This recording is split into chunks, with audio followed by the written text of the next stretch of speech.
Noa tene aus nga tsudura kwa ne na musaba la foi milang ne au hiti is noa mauri noa ya ma nga tso itu hanis ma lumek ombus meur tutu ada kwa ereko la ne os mauri lang ne au hiti is ma hoisuangan oitu ma pa es on oitu si isa la isla fumo makikia os pilifis si ia ma te is amnek ni ngaru te is mau tu fei ngasi o se tini au tu da koa la hoisoangan os meur fakata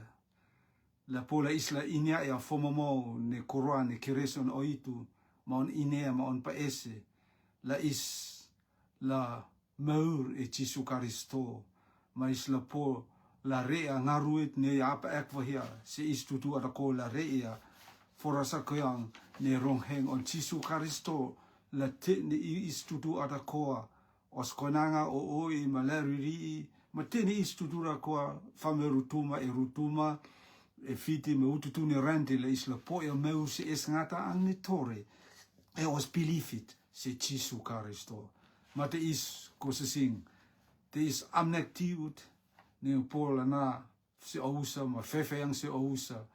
e fengat ma amnokit ne oitu veva yango la ngula asok se ousa te is ko se sing noaya e mauri noaya ma amnek ni reson te is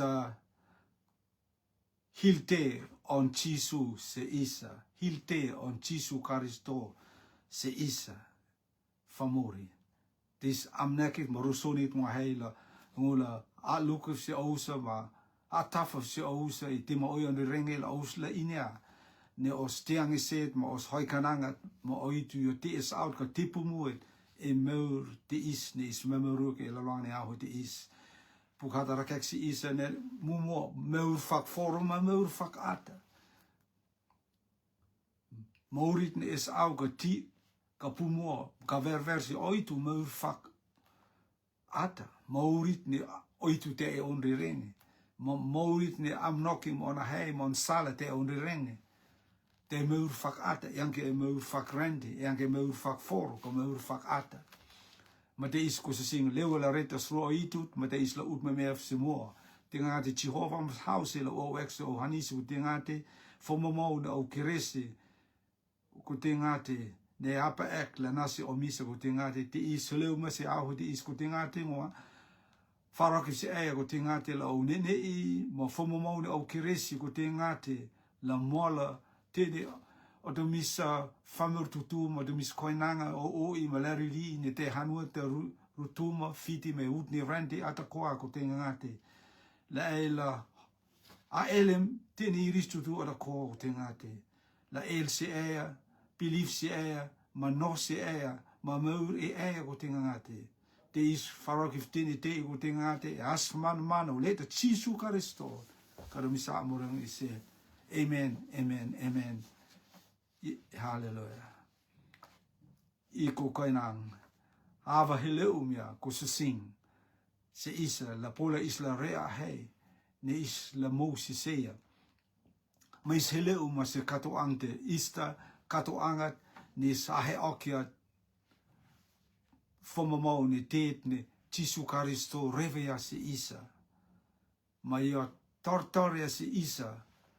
Ni o tartar si isa, la isla reta te si tini te tu ada koa.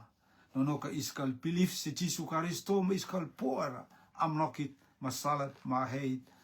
ne oitu revea si isa. Ta onan resun te is hilte on Jesu Karisto si isa, hilte on oitu si isa.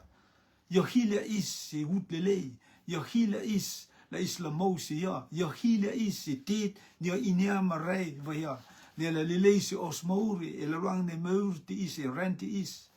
La taia is, e la veverit matara is, e la se seed e mauri. Ka is la leum, la is la la e ononotso, on ahiri ma on ma. Hallelujah. La hoisoangan is, la po, la os firi, kal po la esta teet se os mauri. Es ne la kan es pure der se os mauri. Renti is ko se sing hoisema e famori, ma ia hoisema hia on famuri, ma hilte on famuri, e rente atakoa famuri ni reng, hilia tet, ni wafsi, hilia tet, ni pa es la soksi on mauri. Ka isle se maoke ko sin ko ona os hilte, ia ta hue ne os mauri.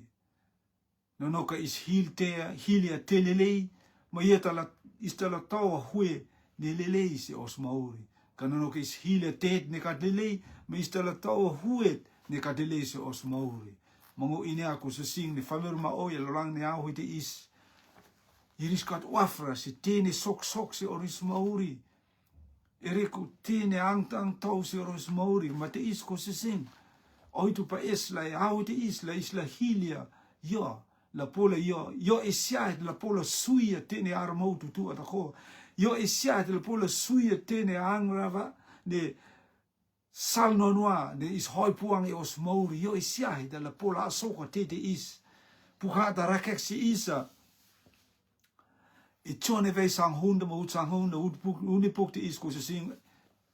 aus ma oi ina ma ufse. Kalilela ngola hahan okif ut ni puk te is kop ma la pola pota is out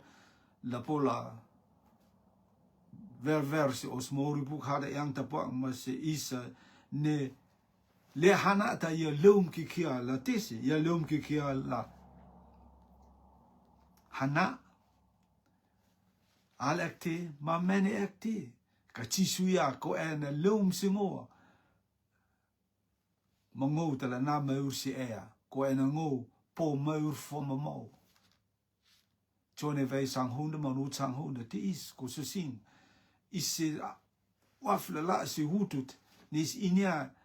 ni le hana te onrenge ma tini ma is inia ni le hana te is pukhata chisu rakek vea le fameux roi e lolang ne rente tirondi i hutut ni mosi fameux hana si le hana ta ma hutut ni mosi ya testa isla hile si tala is la poia no ka is la poia le hanata mate is ko se sing le hanata ya faka se ngaruini satanda ya leum ki kia la hana o ma many akia tilile ni os mauri ni oitu reva hia e on kamatanga mala antau ex pa isla antau ex isa tilile si os mauri kata os hilte mas hilia famurti is le hanata is ngarui on satanda ma ye many akia os mauri ye te koia tilili os mauri si on paesi ma ye al akia is ma tini te ata koai ngarui ni le si le hanata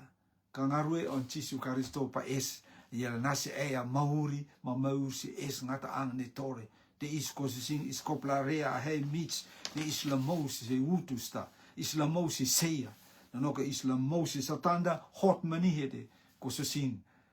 la tu ko se sing leum si Jesu Karisto ko ya ta salta ya ta yerta ya ta mauri haleluya te is ko se sing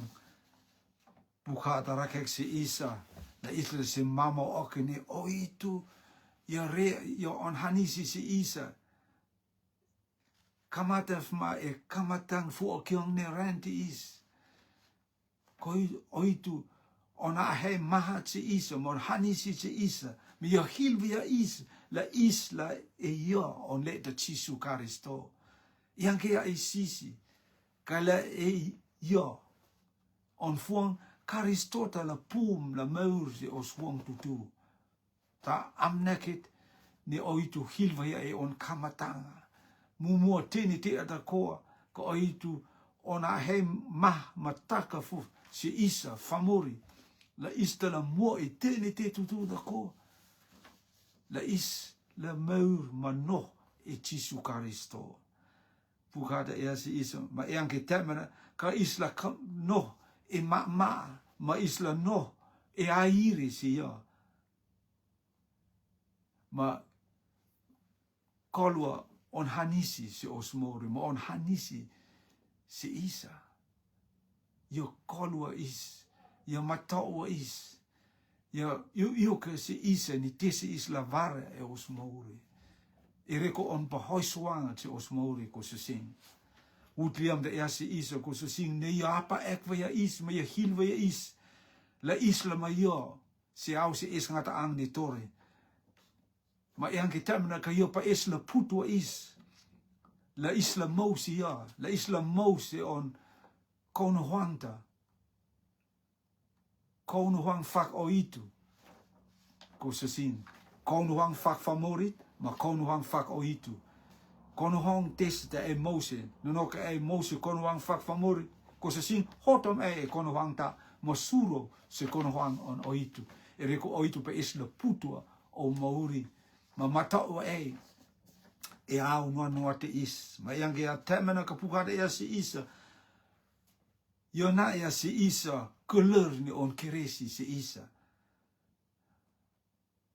La pola is lama yo i tene au tutu ora koa. Kolorit ni a reva hea is la on. Ma yang kia temena ko se singa pu ut hifte yang tape ma si isa. Ni yo re ya is e reko tot on let de Jesu Karisto ha ma okia is. O sang raksa. Ma fo okia o sang raksa. Ma is kamat la meur voor auto, maurit ne versie. Die is ngaruit on oitu. Ni a hilve ya is. Ni a sokwa. Te ni te atakoa. La soksi os mauri. E reko on hanisi te isa. Ko se sing.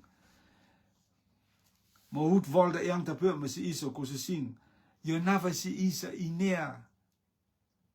Je nave se isa poto se isa. Ma osla iniang ni te oroi ni mousi o itu. Yo kelek wa se isa e Jesu Karisto. Nonoka is mo believe si Jesu Karisto ma te ni te oroi tutu ala koa. Yo kelek wa ya se isa. Yo la kelek si isa. Isla pola inia. Te is feang tape ma feang on Pita. Afa o si isa elorang ne ahu te isa e reko hilte on oitu si isa. On rua ni puku. On Pita, wij roten maar uit zouden, pugada ea. Ka is ngangatsa kat forviria la asoka on feang perekta la fakmani lilea on rirenge hat ia la forviri. Je hayang je huang lal masi ausa ni yo kat wafra la leet la semau. Ne favorit la tu, ka te ne is favorit tu ada koa. La holias, la huaha. Ereko sang raksa, ma furia is, se Karistote. Te is, ahe mahat, ne pita fate is, je ta fat ni la ma Karistote tene au tu ada koa.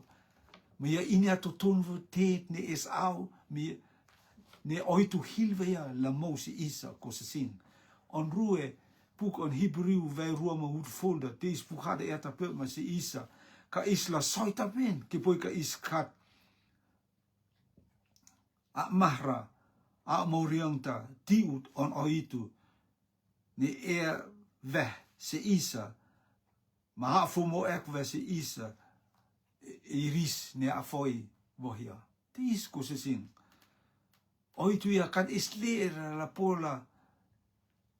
turn kan is lera pola la tu e heiti is ma amnek liliti is amnokit ni oitu nave se isa a morianta ni leume on leta Jesu Karisto kan is lera la pola la heki titi is ni apa eki titi is ni la tu e titi is atako tene famel tutu da ko is kop la leum se amnek mo se hanis on oitu ni a revia si isa, la isla po meur e Jesu Karisto. Ha moriong te is, yang ke a moriong te lama, io te is out, ka te pumuit, ereko tese, ereko Karisto, ti ek on totu. Se a moriong te is, na pola e mango, ma isa ta koa, koinanga, o i ma la riri. La isla po ya meur si es ngata ang ni tore, ko se sing. tini tirium briom ni rendi, tini tilili ni rendi, tit ni is waf elorang ni rendi is, tit ni is hawa ma is pa ese ma is tore os mone ma tore os sava, tini ti atakoa ko sini ti ma oi tilili os mauri, kaya kalau pora la nase isa maur si es ngata ang ni tore, ngat ma ke os pilifi si Jesu Karisto, ma te is ko sini, testa te is out si isa is la po ya rendi, kamawan os mauri. Inke ako sing halelo os mauri te tiut se oitu. Taanan oitu ona hei se isa mahilte on oitu. Ni leum on le te Jesu Karisto se os mauri ko sing.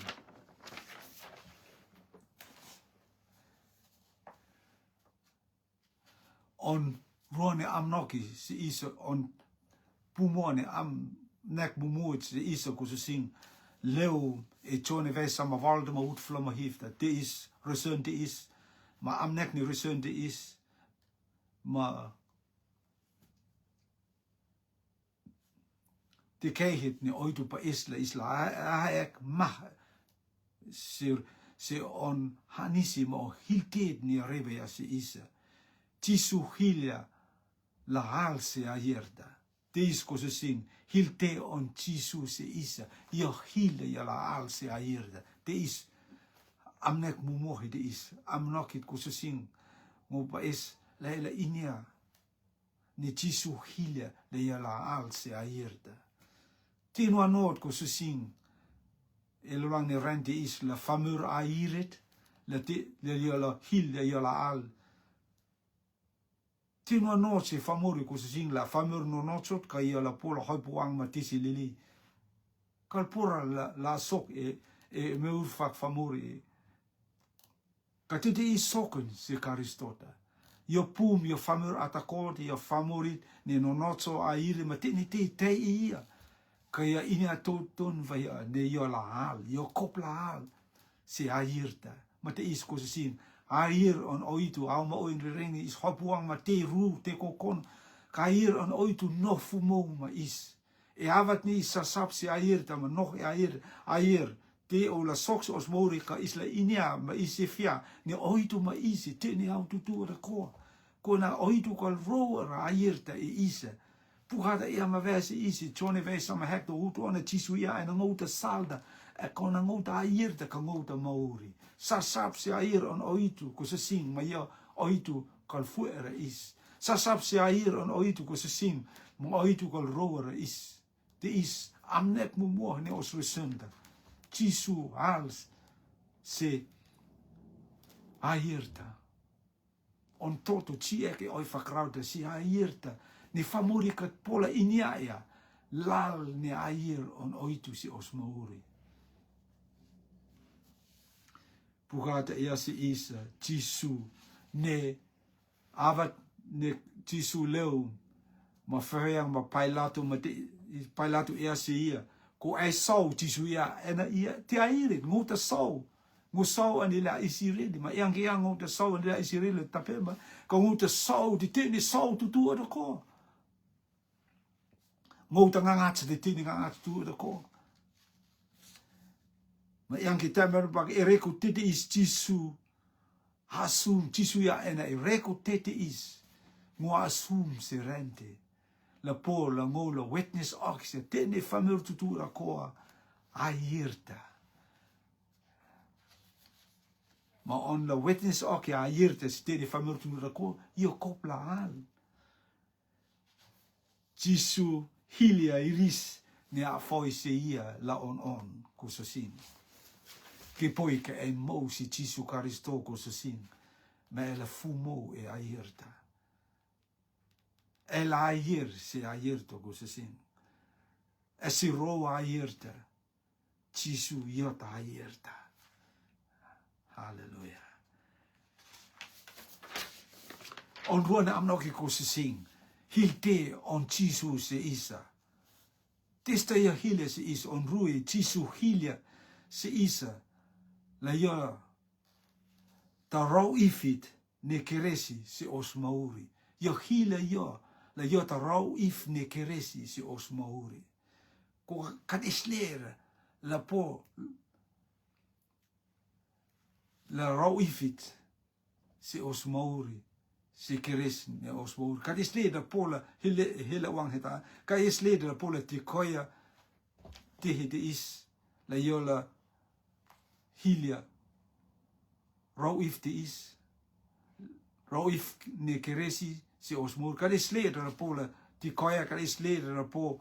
la rea teti se is ngat ma ki Jesu Christo yo isyahet hallelujah yo hilva ya yo la rau if ne keresi si os mauri Jesu yo oitu ka yo kat hata tau akra yo la ti se e fada te is amnet mumori wut honda te is puhada ya se is e Filipai ve ruta ut liam te se ut samatata ut honda yang tape ma se oitu ni Jesu kata hata tau akra yo la fak ma se fata ayer yo oitu kaya kata hata tau akra la yo la po la tatau ma e fata te is ko se singa a he mah te is ma he is out te is ne sokoe on kamatanga Jesu pum ya ina ma vea te ni te atakoa ni yo nots la yo la re on ta yo la inia ne e fata te e rere e te ni te tu atakoa ma ondua ne amnoki yo ina ma vea ni yo pum la asoka rau if ne keresi si os mauri ni yo kop la hal ma tio kon toto ya oi fagrauta yo kop la lum si te keit ni yo taleta la po la yo la rea ngaruit ni apa eksi yo la rea yo le ya on oitu se isa yo lum la rea ya on oitu se isa iskal po la rea se isa kad is leder de po la rea se isa oitu yo sai feka okim oitu on leta la yo la rea tini ti ata ko si isa yo la rea tini ngaru tu ata ko la hom keresi si os mauri si lap la pang het ni ispo la lef si kleur on oitu wat is ko sing yang ke atemana kapukada ese is wood valda ni Jesu huang voi te ia maya huang mau hanisi te ia ma huang tovauhine te ia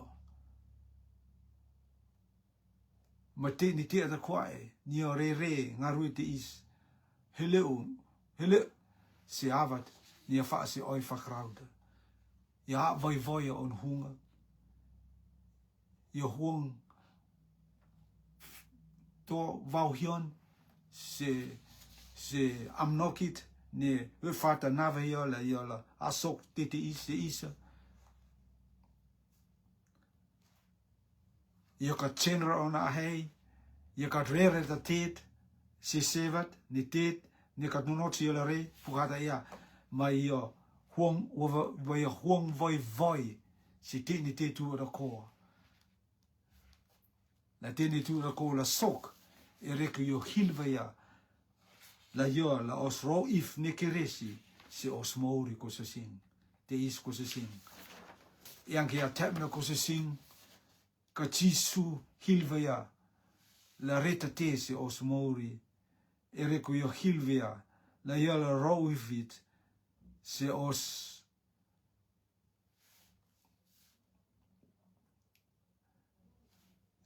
angraksa ko se sing hipuriu ve siauta ut samaruta pukon hipuriu ve siauta ut samaruta pukhada ya se isa ni tot on momonu kal pola ma ya os angraksa la fakmane pukhada ya se isa puk mafua ya se isa e rekolela Israeli ni leo ne ma ne tot ne monmonu kal pora la ma yela ama se ka perpera hele umia malama mama ka perpera tele hele umia ka yavat ni tot on Jesu Christo hele me ya ma e seat ma te ni tot on famur tutu da ko ma e te ni au tutu da ko te is ko se sing tot on Jesu Karisto ia ta tot ma ia ta tot no sot ia ta tot haire la po la ma o sang raksa ma fo aki o sang raksa e te ni au tutu da ko e avat mani is belief si Jesu Karisto tot on Jesu Karisto ma o sang raksa ma fo aki o sang raksa mis kamatla meur kos mouri ver e mo on oitu te is amnoki ko sin ye loom la yo ta ro ifit la fo aki o sang raksa la ma o sang raksa on hek ni amnoki ko sin hilte on Jesu se isa la hoam se isa mourit ma couleur on oitu se isa pukada rakek se isa mati o vero mo onda ut from onda se ut hakama onda ut from seuta pukada ya se isa matei e utut ne Jesu Karisto io roro oit fomamo la ngata la efata matei yang se fata madeia fa ke poi ka vau hion ma e la ke tekaf e moa hip te is ma la sokon makikia o a hei ka la taia e oto a hei te is a hei ma te is ma hilte on Jesu Karisto se on os mauri la hilia is hallelujah ma yang tapema ne ke poi kala vauhion maiola wakia ipete is ka yankia ona hei ka tapema a hei on fata mala tekaf zengoa hipte is mala sokwan makikia ona hei kala taia e oto a hei on Karistota yo pa es de riafo o a hei te is ni ina ma vehe on kamatanga ni yo la al ni yo on mauri ya asum se rente ma yo refo mo te ni te tutu ra ko ngaru tu ra ko ngaru man mana ma te ni tu ra ko marang mo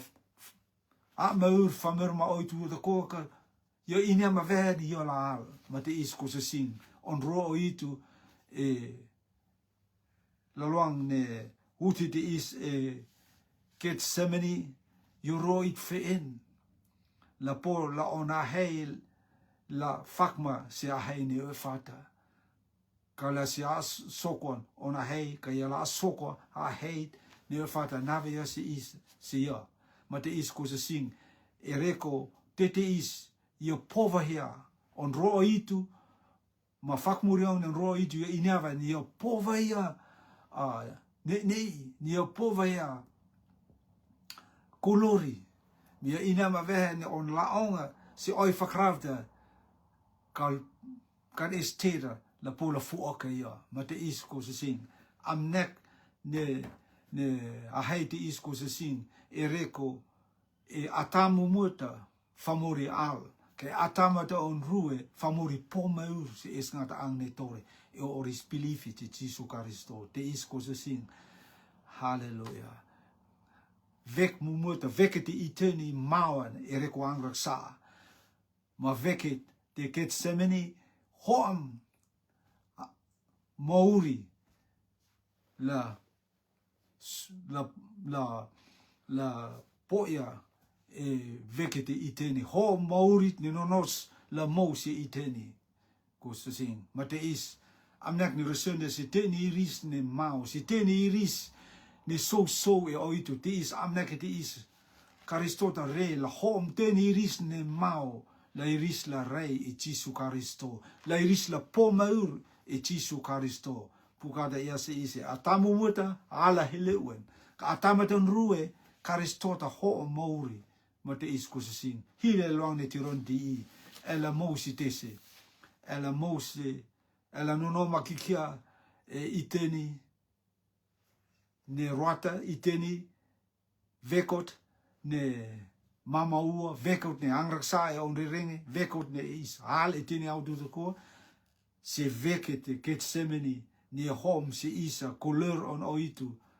ne on oitu a moriong te se osmouri la moure is kosesin te is kosesin is koplareak ma ne tista isla mosin hilte tese isla re ereko Jesu Karisto hilvaya is la suya is e armo suya is e ne angraksa ne sasapwa is te ne autu adako on te is kosesin hilte on Jesu se isa a hei whakmurti is kosesin Jesu hile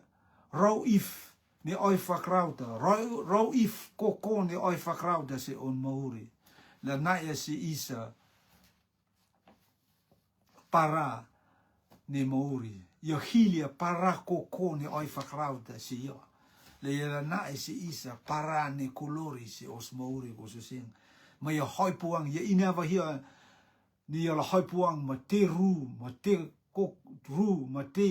silele ma oi tala sokon se ia loang ne au de is mati o vei roma hifta vei haka hun se ut limong ma hekta te is Jesu hoi puang ma iris famur ni te e loang ne au heta ang etike heta ang la la fa se oi fa on fa ong se oi fa crowd iris ia se Jesu Karisto eita famurit ne ia ela mane okia riha ni roif tiren full me eta la fuokia mane okia me eta la fuokia elo ni tiren full kipui kata ang tino notsu ka te aire ma pum e oi fakrauta la po yo mauri e rekutiti e ea kipui ka la pola rea tita ang ma la posoma la mauri e ma la pum e oi fakrauta teni ristu tura ko iris ape oi tu tiu ma teni iris ne le fe puku iris ta ko tone ma iris ko kahkaha ga iris feang meni ek si Jesu ma ya ke poi ka eta leon oitu mo oitu no not sla ma ure e on i ma tiste la fepe e pum e oi fakrauta iri ang tape ma si Jesu ne kipui ka ta leon oitu ma titi is kat no not la sok se ea iris ne te ma Karisto te e loang ne au Jesu e loang ne au te iris ne faang isia ma yo oi fakrau e his ne te ma yo e te iris puhata ia ne iris lile hana iris kat wafres ya hei di Jesu hei la sereta te iris pa es la Jesu la reta te saloki te oris maur ka Jesu ka trera ta te ese ma te isko se sing Jesu avat ni te soke Jesu oho tiu ma te yang ilai lama sapatha ni yo oho ma on fuang we fa o tu fa ka testa e ro ngo e hau heta ang o itu ro va ya we fa ta ro leta ereko ang raksa ni te e ya ang raksa on is famori ni te i Jesu Karisto te is ko se sing Jesu ia ta tung na sang raksa ma mahne sang raksa ma ru na sang raksa ia toria o sang raksa misla se ma oka ni Jesu ia favorit ni no noto a iri makat e sang raksa te ia ka ia toria o sang raksa ma ia po ia ru ni ang raksa se ia e lorang ne hau heta ang ko susin matei pukata ia si isa matei famir ma o yang o kop ma parafeta ele chia ta ia hewa ma ia si parafeta ele chia la lum la ma uria matei pukata ia ne famori tonit matei pose vinikata ma hom si ia la hiola imon ka chisu ka rera tati mate isku sing afo muriang hita mapukada e avne hifol hita chisu ohon me avat ni vohyong ne on ohota iris teni te ata ko sokwen ele lang ne awde is mo te ata ko root piarta root ma teni te ata ko root teni ko ne te e lang ne awda ang me te ke heta ang ma te iris fiaya ma te iris ia e awda ko te is le on oitu te ayer te is yo ayer ta le on oitu te is ko so sing Jisu hoi puang ma teni te turura koa sokan si on e au het ang si on Maori. Ka aitu kil aka si teni ritu ura koa ne te is o tu leet ne o nawa ia na ia la rau ifit ne o sangrak saa la ia la chi ek on toto e oi whakrau te is. Te is avoia ngarui lang ne au te is ko sa sin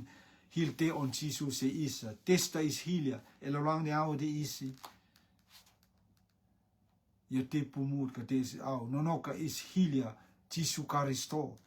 Mata ang te nonos na isla soksin. Ereko te atakwa ni Karisto Jisu reva ya se isa e on Maori. Hunma kikia se isa. La pola isla hilia. Ya Maori. Maayirta se os Maori. Mata is kususin. Iste laluang ni aho te ia. Te roni te i kato ang ni ista. Ka testa e aheo ko se sin. Ela no so ma ia i tine autu tu koa. Ela e amakikia inka ngokal taria Jisu Karisto, ngokal pilifra si Jisu Karisto. Ngo ini ako se sin te is ko se sin tironi di i o tironi. Me ela pilif si Jisu Karisto e te atakwa ne ia reva ia e reko e mai reko ngo mai reko istutu ada koa. Famuru tuma. Le isla se mau okia hanis fomo on Jisu Karisto kilek vaya marakek vaya masal no no dia la vaya la hile se oi fakraude ia te koia para koko ni oi fakraude la on na poria la nae se isa para ne kolori para ne Maori para ne meusi es ngata ang ni tori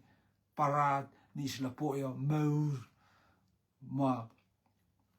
ne ma marot e osfiri e tene auto tu da koa te isko se sin pukada ia lele atiu hilia parasa parapa kariskat hilia Jisu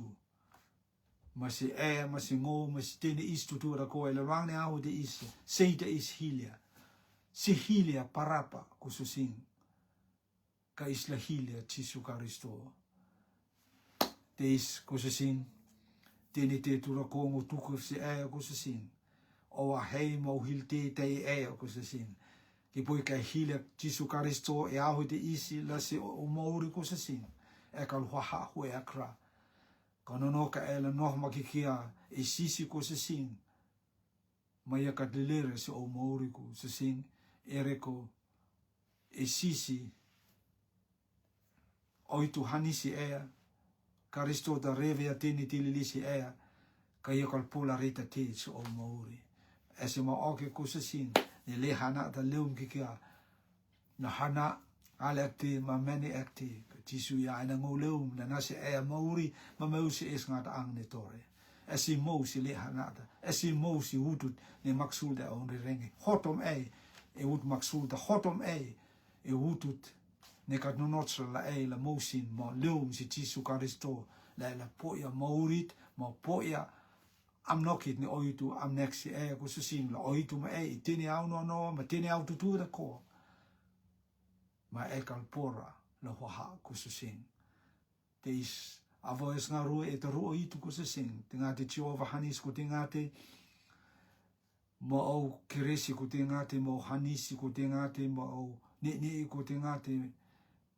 la kila ke se tene o mistutu ara ko koinanga o I malariri ko tengate se tet ne reva ya se o miso ko tengate hil tet ne kilak ma reva ya se o miso ko tengate la omis la hil makikia ko tingate la la tomis oitu omis ko tingate la o famori ko tingate itini autu tu rako te is ko tingate o exo hanisi ma o ex itini tu rako ni sokfa ya ni us la soko tingate la tomis koinanga famuru tu mo tingate ite ni utu tu ni rente ko tingate ni na ori savala afoim la isla po ya mausi is ngata ang ni tori ko tingate la iris ko tingate la inyaya ne oitu ko tingate yota oit airit ka yota oit lamlamat ka yota oitut ni puria te ni te tutu ora ko tingate te is farok if te ni te ko tingate e asman man o leta Jesu Kristo ka dem samora ni sia. Amen. Noia tini ausu ra kwani na musawa la formula ne au di is noia mangata oitu lo ma ausi tini au tutu ra koa ma makikia la else oitu ofia oitu la poia mausi ngata ang ni tore ka roa tini rende ko sasin tini maksunda tini kat is aura se osmori ko sasin e au ni snono lang ni tironti au is before di lang ni tironti oitu la suya ma oitu da olomoke osmori ma is os atmoto rutuma la ololum famuri la ololum ma tini tu da ko la ololum ereko tesi ereko osmori te Jesu Kristo noa foamus